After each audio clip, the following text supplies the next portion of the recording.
Hi friends, இப்போ ஆகா கல்யாணம் பார்க்க போகிறோம். ஆகா கல்யாணத்தில் வந்துட்டு எப்படியாவது மகாவை கரெக்ட் பண்ணி அவனுங்கிற ஒரே குறிக்கோளுக்காக நீ இப்படியே சொதப்பிட்டியேப்பா அப்படிங்கிற மாதிரி ஆயிடுச்சு. நம்ம சூர்யா வந்துட்டு வந்து எட்டி பார்க்கலாமா வேணாமான்னு சொல்லிட்டு பொறுமையாக எட்டி பார்க்க அவங்க வீட்டுக்கே மேக்கப் போட்டுட்ருக்காங்க. நம்ம அழகி கடைசியில் பார்த்தா இங்கே வா ஆடு தன்னால் வந்து தலை கொடுக்குதுன்னு சொல்லிட்டு இங்கே வா சூர்யா உட்கார சூர்யான்னு உட்கார வச்சு இவள்கிட்ட வந்துட்டு நம்ம மாட்டிக்கிட்டோமே அப்படின்னு சொல்லிட்டு அவரோட மைண்ட் வைஸ் இருக்கு போல் அந்த அளவுக்கு மேக்கப் போட்டு விட்டாங்க. ஐயோ மேக்கப்பில் பார்க்கணுமே, ஐயோ சூர்யா ஃபேஸை க்ளோஸ்அப்பில் வச்சா ஐயோ தாங்க முடியலப்பா, எப்படியோ இன்னைக்கு உங்கள் ஆசை நிறைவேறிச்சில்ல, சோழி முடிஞ்சிச்சுல அப்படிங்கிற மாதிரி ஆயிடுச்சு. கடைசியில் இந்த மேக்கப்போட இவர் திட்டத்தனமா வீட்டுக்குள்ள வந்ததை பார்க்கணுமே, அப்படியே திருவிழாவை காண போனேன் ஆடு மாதிரியே இப்படி முழிக்கிறியப்பா, எப்படிப்பா உன்னால முடியுது அப்படிங்கிற மாதிரி இருக்கு. ரூம்குள்ள கதவு திறந்துட்டு வர மகா பேயின்னு நினைச்சு கத்த, அதுக்கப்புறம் பார்த்துட்டு சிரிக்க, ஐயா ஒரே என்டர்டைன்மெண்ட் சீனா போயிடுச்சு. சரி இந்த மேக்கப்பெல்லாம் களைச்சு விடு மகான்னு சொல்லி கேள்வி கேட்க களைச்சிட்டே இருக்கும்போது உங்களுக்கு ரொமான்ஸா நல்லா வருவீங்கடா அப்படிங்கிற மாதிரி ஆயிடுச்சு.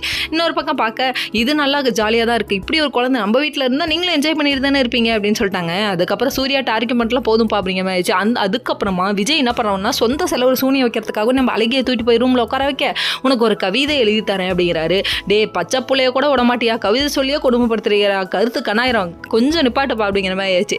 அதுக்கப்புறம் இவங்க என்ன பண்ணிட்டாங்கன்னா அந்த கேப்பில் போயிட்டு அனாமிகாவுக்கு மீசை வரைஞ்சி விட்டாங்களாமா. இவங்க வெளியில் வந்து பத்திரகாளி வேஷம் போடுறாங்க.